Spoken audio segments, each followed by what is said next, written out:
और एकदम सामान्य परिवार से। नहीं नहीं, ये सब ऐसे जो बंधुआ मजदूरी गुलामी में जी रहे थे, जिनको बहला फुसला के चुरा के ले जाया गया था दूसरे जगहों पर, और फिर माँ बाप से कई कई साल उन्हें अलग रहना पड़ा, और इसके बाद जब उन्हें मुक्त करा के लाया गया तो यहाँ फिर हमको शिक्षित और पुनर्वासित किया। बेटियाँ भी होंगी?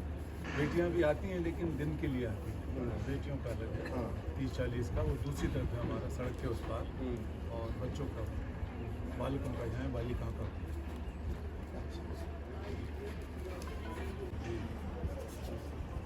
मैं लगभग 140 देशों में काम करता हूँ। अच्छा, इसलिए वहाँ भी संस्था सक्रिय है? हाँ, और वहाँ पर भी लोगों का ऐसा उपकार होता है? वहाँ भी होता है। वहाँ हमारे ऑफिस है, कई जगह पर हमारे कार्यकर्ता हैं, हमारे फुल टाइमर हैं, पार्टनर हैं, इस तरह से। बहुत बिग स्केल होगा।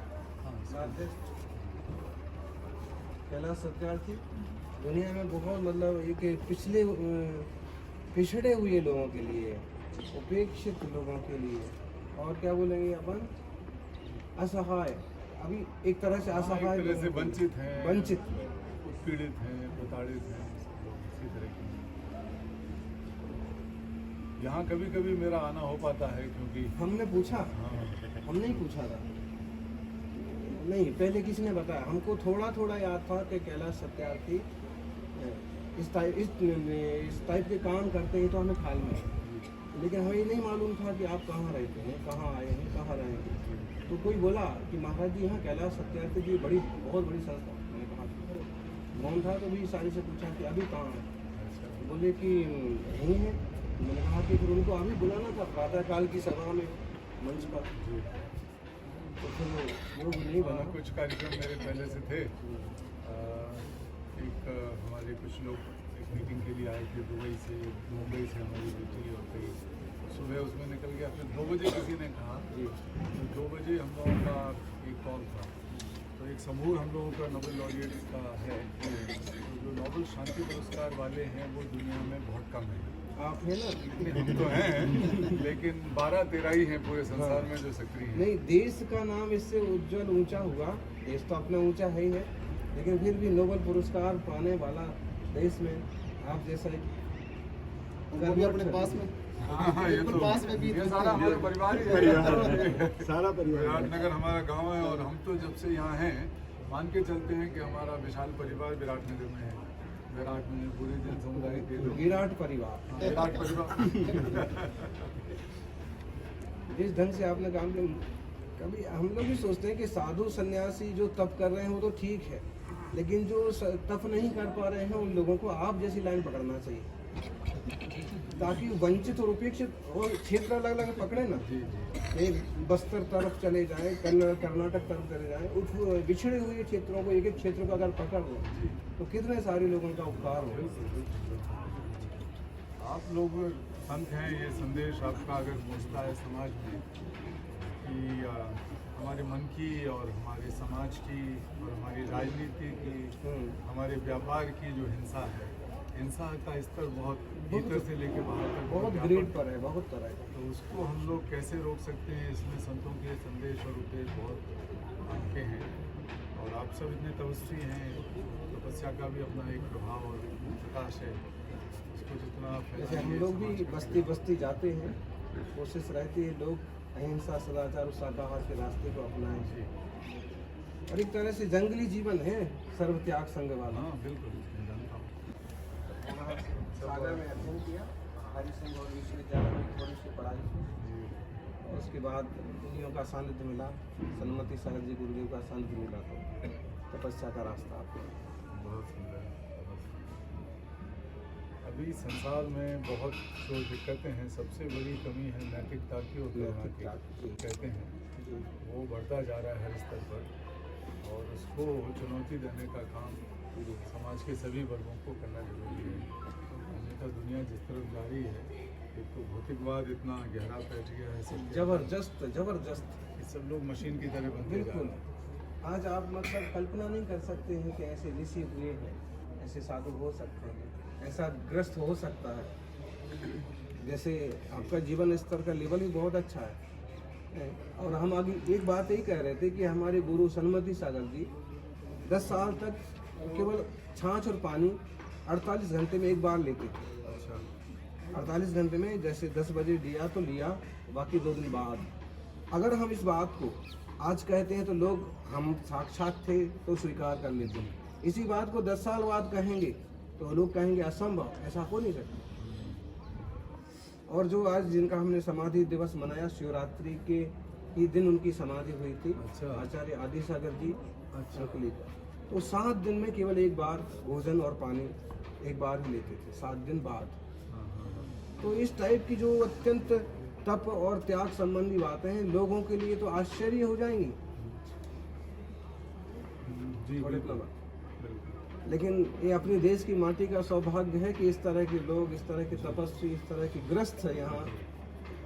मैं जब वहाँ पर नोबेल शांति पुरस्कार के लिए जी मुझे एक्सेप्टेंस स्पीच कहते हैं जो मुझे बोलना था, तो मैं पहला भारतीय था जो उस मंच पर खड़ा था भारत के इतिहास में। हाँ, इतिहास में तो शांति के तो नोबेल मंच पर- शांति तो शायद पहला आपको ही मिला है देश में, नहीं। पहला। एक तो रविंद्रनाथ टैगोर को मिला था साहित्य पर, साहित्य पर, और आपको नोबेल शांति।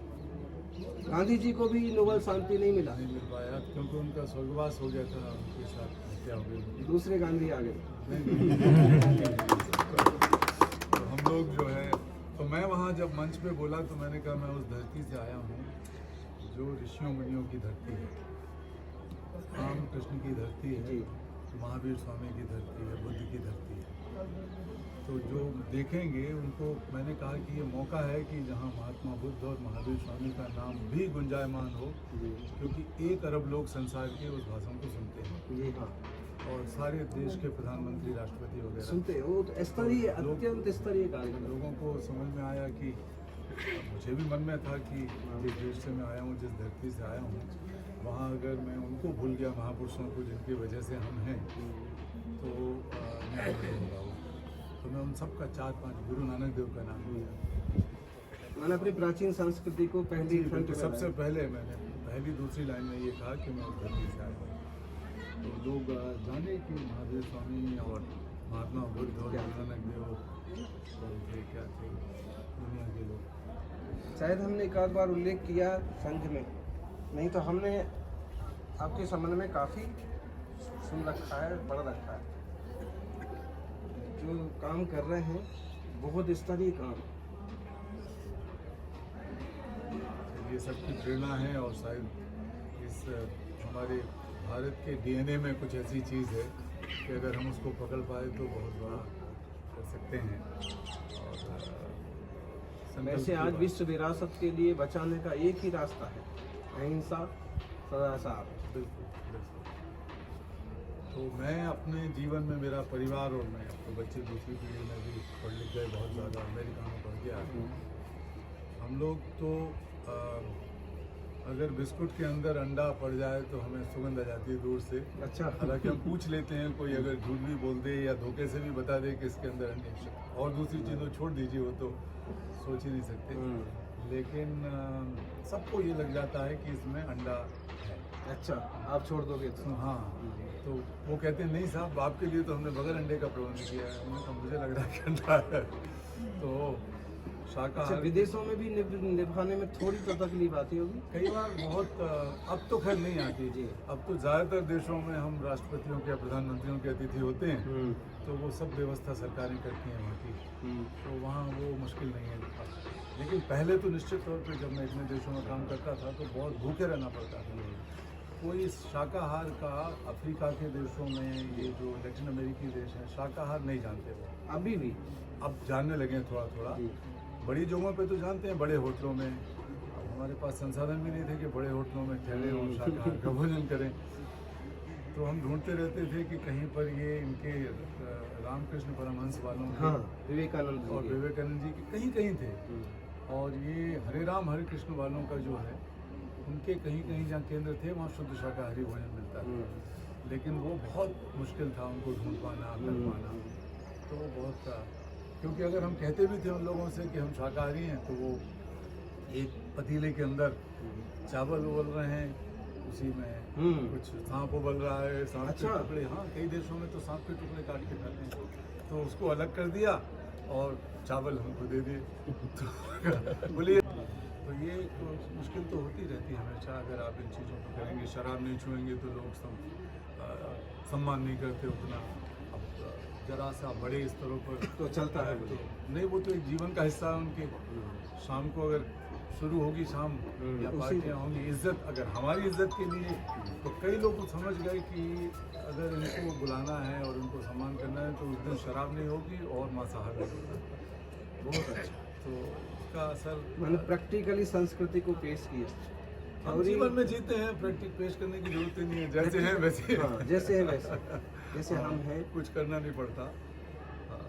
यही रहा है। लेकिन कठिनाइयों में अपने आप को लेके चलना थोड़ा कठिन होता ही है। लेकिन चलिए, बहुत बहुत आपको अगर जब ये समाप्त हो जाए तो आप हमारे यहाँ दर्शन दीजिए। मैं तो चला जाऊँगा कल, लेकिन फिर एक आध बार बीच में आऊँगा। हम जयपुर में परसों जी। एक वो है, ये जो रेलवे के सारे रेलवे प्रोटेक्शन फोर्स हैं दुनिया भर के, इसी तरह के हैं जो रेलवे की सुरक्षा का ध्यान रखते हैं अलग अलग देशों में। तो उनका अंतर्राष्ट्रीय सम्मेलन हो रहा है। अच्छा। तो हमने यहाँ भारत की रेलवे के साथ एक अनुबंध किया प्रधानमंत्री से बात करके और रेलवे मंत्री के साथ कि रेलों में जिन बच्चों को चुरा के बहला फुसला के हाँ। और लड़कियों को वेश्यावृत्ति कराने के लिए लाया जाता है, तो असम से लड़कियां आती हैं वेश्यावृत्ति के लिए, मुंबई ले जाई जाती है, दिल्ली ले लाई जाती है। तो रेलवे प्रोटेक्शन फोर्स को हम लोगों ने ट्रेनिंग कराई और उनके साथ एक एमओयू किया कि आप इसमें हमारे साथ काम कीजिए। तो वो कर रहे हैं। तो वो एक बड़ा मॉडल बन गया इंडिया में। जी। तो अंतर्राष्ट्रीय उनकी ये जो हो रही है एक समिट, उसके उद्घाटन के लिए मुझे बुलाया है। तो दुनिया भर के देशों के ये रेलवे प्रोटेक्शन फोर्स के अधिकारी होंगे, सर्वोच्च अधिकारी, डायरेक्टर जनरल वगैरह। तो उनके बीच में हम लोग शायद कोई प्रेरित हो जाए। होगा, बिल्कुल होगा। ये तो ये मतलब इसमें एक कितना बड़ा मतलब सोच है, क्योंकि तस्करी के साधन तो यही है, रेल। रेल में सबसे ज़्यादा होता है, उनकी लाइफ लाइन वही है, उसी के माध्यम से इतना बड़ा धंधा होता है। और आचार्य जी, आप देखें कि संसार में 3 जो है सबसे ज़्यादा जिसे कहते हैं काले धंधे हैं, जो सबसे ज़्यादा दौलत पैदा करते हैं। 50 से लेके 60 अरब डॉलर, मतलब कई अरब या कई हज़ार करोड़ रुपया उनसे कमाया जाता है। एक है ये जो छोटे हथियार होते हैं, हथियारों से इलीगल आर्म्स, तो वो सब लोग खरीदते हैं, दुनिया भर में बिकते हैं, उनके बड़े माफिया हैं। दूसरे जो हैं वो हैं अपने ड्रग्स के, नशीले पदार्थ। और तीसरा है मनुष्य, मानव तस्करी, लड़कियों का मानव तस्करी। तो बच्चों और महिलाओं को इस तरह ले जाते हैं। राजस्थान में कितने सारे किस्से हो गए। राजस्थान में भी कम से कम पिछले साल का रिकॉर्ड देखें तो 1000 से ज़्यादा केस हुए। हाँ, बहुत ज़्यादा ये फैल रहा है सब जगह। और इसमें सिर्फ आपको भ्रष्ट अधिकारियों के साथ साठगांठ करनी होती है या भ्रष्ट पुलिस के साथ, और इसके बाद पैसा ही पैसा है, उसमें कमाई कमाई है। एक और चीज़ मैं आपसे निवेदन करना चाहूँगा सभी कि पिछले कुछ सालों में, और ख़ासकर जब से ये कोरोना आया, तो कोरोना में लोग घरों में बंद हो गए, लॉकडाउन लग गया ज़्यादातर जगहों पर। तो हमने एक अध्ययन कराया एक सिंगापुर की एक संस्था के साथ मिलकर, बहुत बड़ी टेक्निकल संस्था, कि दुनिया में, और पहले भारत के लिए करा, भारत में जो बच्चों के असली नग्न चित्र हैं, उनकी सामग्री जो है, जिसे चाइल्ड पोर्न कहते हैं, वो पोर्न मटेरियल या चाइल्ड सेक्सुअल अब्यूज मटेरियल की खपत और मांग लगभग दुगनी बढ़ गई 10 दिनों के अंदर। पहले लॉकडाउन के अंदर ही खाली बैठे हैं। अब वो बढ़ते बढ़ते इतनी ज़्यादा अब रुक नहीं रही है वो। तो ये जितना आप सस्ता नेटवर्क डेटा उपलब्ध कराते हैं, पहले जियो ने एकदम फ्री कर दिया, फिर किसी और ने कर दिया, और घटते घटते वो बहुत ही नाम मात्र का पैसा लगता है, तो इसकी डिमांड बढ़ रही है। तो बच्चों को कहीं हमारे देश के धकेल के इसमें लगाते हैं, बिल्कुल। फिर वो उनके चित्र बनाते हैं, इस तरह की सामग्री बनाते हैं, वीडियो, वो वीडियो दुनिया के दूसरे देशों में बिकते हैं, और फिर तीसरे देशों में जाते हैं, अपलोड कहीं से होते हैं, डाउनलोड कहीं होते हैं। कि ये जो धंधा है ऑनलाइन चरित्र हनन का, बहुत खतरनाक। ये बहुत खतरनाक और बहुत तेजी से बढ़ा है। ये इतना, एक तो अपराध को बढ़ावा दे रहा है और चरित्रों की चरित्रहीनता को बढ़ावा दे रहा है। चरित्रहीनता को बढ़ावा दे रहा है। इस पर आप जब कहीं बोलें कि भाई ये कम से कम अपने बच्चों को इससे बचाइए, लोग अगर ये मोबाइल फोन बच्चों को पकड़ा रहे हैं तो बहुत मोबाइल खतरनाक, वो तो उसमें समझ हिंसा, अश्लीलता, नग्नता, सारी ये सब व्यसन- चीज़ें चली- सारी ये सब व्यसन चीज़- परोस दी सारे है। व्यसन परोस देते हैं उसमें। तो एक जरा सी चित्र आ जाती है, उस पर क्लिक करो तो और अंदर घुसता चला जाता है। वो ऐसा गड्ढा है कि जिसमें गिर गए तो निकलना मुश्किल है। एक बार फिसले तो फिसलते चले गए। फिसलते चले। पोप से मेरा बड़ा अच्छा परिचय है, तो पोप के साथ ही अच्छा। रहता हूं। तो पोप और ग्रैंड इमाम दोनों ही। ग्रैंड इमाम मुसलमानों की दुनिया के सबसे बड़े, और पोप ईसाई के। पोप से मेरा कई बार मिलना जुलना रहा है, इस तरह के और भी लोगों से।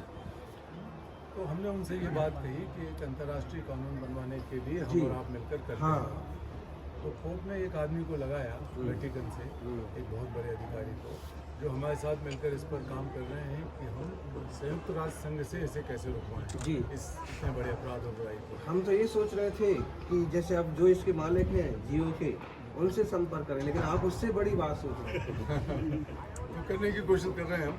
इन लोगों से भी बात की है मैंने, इन हाँ। मालिकों से भी बात की हाँ। है मैंने, और वो उसमें इतनी ज़्यादा कमाई है आचार्य जी कि आप सोच नहीं सकते। मतलब ये जितनी उसकी खपत है, डेटा की खपत, जी। उसमें सबसे ज़्यादा डेटा की खपत इन चीज़ों में है। इसलिए अगर उनका डेटा बिक रहा है तो उनको क्या दिक्कत है? बहुत बहुत बड़ी लॉबी है, उनको कमाई हो रही है। बहुत कमाई। अमेरिका में, जर्मनी में, यूरोप में, हमारे भारत में ये इतनी कमाई हो रही है। और ये ऐसी चीज़ है जो जिसे कहते हैं क्रॉस बॉर्डर। मतलब कोई बॉर्डर तो देखता नहीं है, डेटा यहाँ से गया, असली सामग्री या कोई भी गई, चली गई। हिंसा की चीज़ें यहाँ से गई, चली गई। तो हिंसा को बढ़ावा देना और ये चीज़ें बहुत बहुत चिंताजनक हैं। और आप सब इसमें लगे हैं अपना जीवन। आप तो तपस्या की मूर्ति हैं सभी लोग जो यहाँ बैठे हैं, तो आपकी तपस्या फलीभूत हो, यही आप कामना है। प्रभाव तो पड़ता है। अभी निम्स यूनिवर्सिटी में लेक्चर हुआ था, प्रवचन हुआ था। जी। लोगों ने बड़े उत्साह से आशीर्वचन नाम करके 15 तारीख को 2 बजे कार्यक्रम रखा था। तो नॉनवेज के त्याग के ऊपर बात कही और डॉक्टर को क्या करना चाहिए, कैसा होना चाहिए, इस पर बात कही। उससे बहुत विद्यार्थी और डॉक्टर सहमत रहे। लगभग 1-1.5 घंटे का वहाँ हम लोगों की उपस्थिति रही। तो जब वहाँ पहुँचना हुआ तो ऐसे मुद्रा देख करके युवा पीढ़ी को थोड़ा सा असहज महसूस हुआ। लेकिन जब वो प्रवचन हुआ तो बहुत विनय से खड़े होके फिर सब मुनि संघ को अंत में बिताई। जी। तो वो तो है ही है। कहीं ना कहीं भूख भी है लोगों में। मनुष्य एक गंदा प्राणी नहीं है, नहीं है। उसकी आत्मा में पवित्रता है, लेकिन हाँ। इतने सारे आवरण उसके ऊपर, इतने सारी तनाव, खिंचाव, इतनी सारी चीज़ें लाद दी जाती हैं जी। कि हमारे जो मस्तिष्क है, ब्रेन है, वो उसी तरह चलने लगता है। जी हाँ। तो उसको थोड़ा सा कुरेदा जाए तो हर इंसान के अंदर एक बहुत ही खूबसूरत इंसान छुपा है। जी। एक खूबसूरती और प्यार छुपा है। हम लोग कहते हैं कई बार, मैं अभी एक बहुत बड़ा अभियान शुरू कर रहा हूँ करुणा को लेकर, ग्लोबलाइजेशन ऑफ कंपैशन, करुणा का वैश्वीकरण।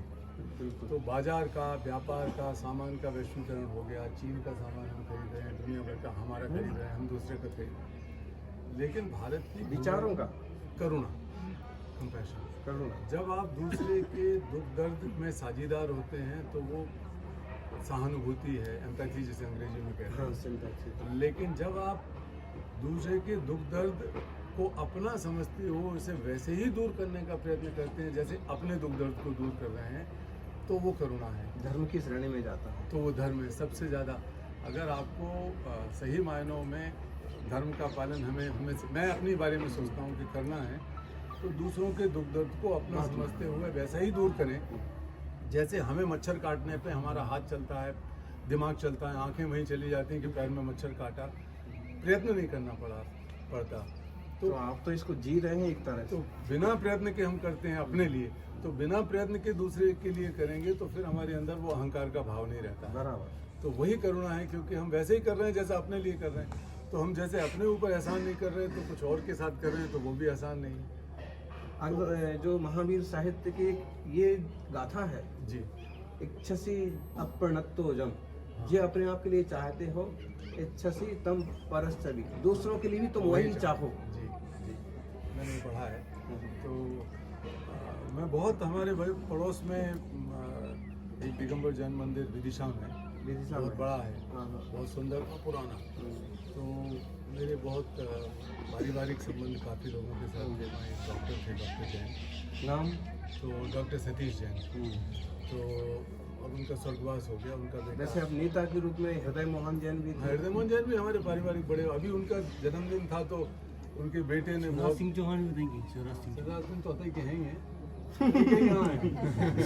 उनकी बात अलग है, नहीं वे नहीं है, उनकी ये बात बात हो रही है जैन जैन समाज की हो रही है।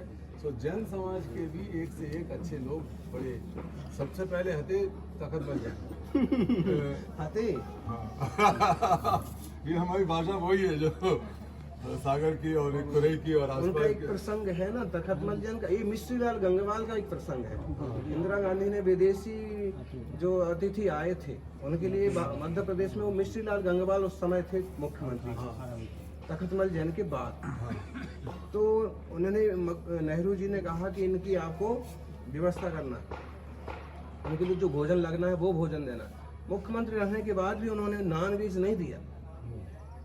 नेहरू जी नाराज हो गए, लेकिन नहीं दिया तो नहीं दिया। हाँ, तो वो तो ये एक अपने प्रिंसिपल्स की बात है, सिद्धांतों की बात है।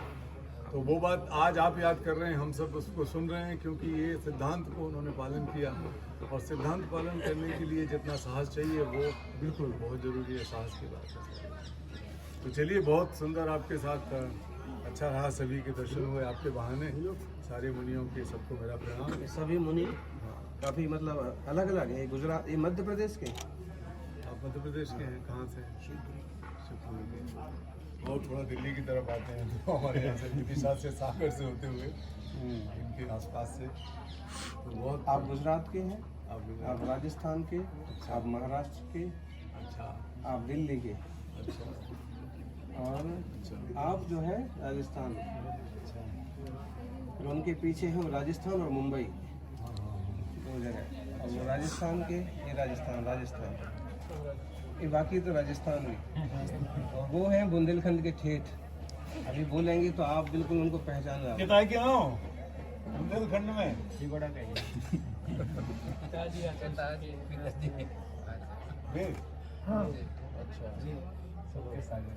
अच्छा, चलिए, बहुत बढ़िया। तो कितने की वो पूछ रहे हैं। हाँ मोल हाँ, है। कितना क्या हो? अच्छा, मोल लगा। हम तो विदिशा छोड़े हुए बेसिकली हमारे। लेकिन विदिशा में उतना ज्यादा नहीं, नहीं। दिल्ली का प्रभाव नहीं। हमारी माँ और पिता दोनों थे टीकमगढ़ के। ठेठ बुंदेलखंड। ठेठ बुंदेलखंड के बिल्कुल बीच में के। तो टीकमगढ़ से वो चल के विदिशा में आए। मेरा जन्म विदिशा में हुआ, लेकिन फिर मैं दिल्ली आ गया कम उम्र में ही। तो 24 साल 25 साल विदिशा में गुजारे। पिताश्री का नाम? राम प्रसाद शर्मा। तो माता जी? माता जी का दोनों का स्वर्गवास हो गया बहुत साल अभी पहले। नहीं हुआ। लेकिन एक धरती का सौभाग्य है। बुंदेलखंड की तो लेकिन बात ही है। हाँ, बुंदेलखंड की बात ही अलग।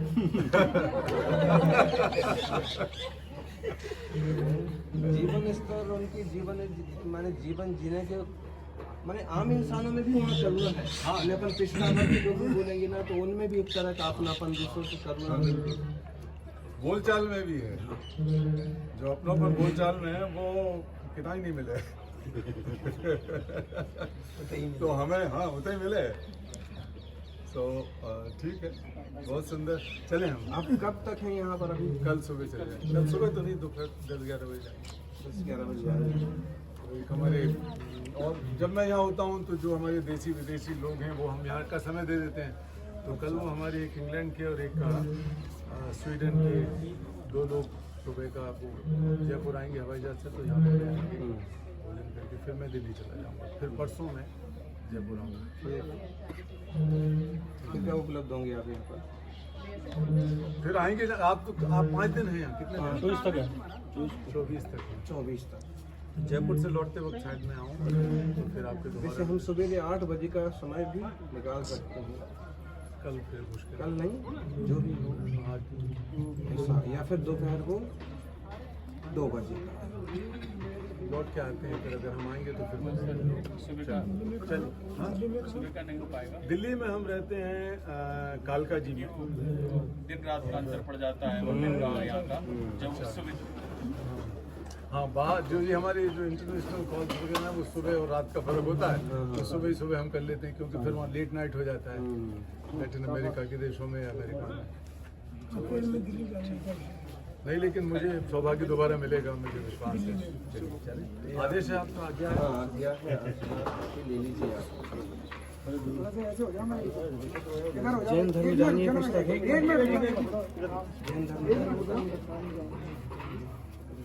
जैन धर्म शुल्लक जी जैन धर्म जानिए। भैया आप इधर आइए सब। अच्छा,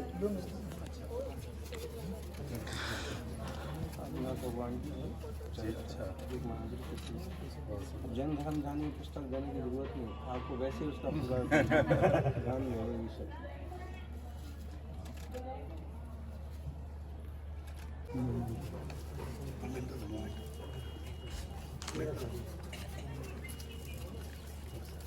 इधर देखा के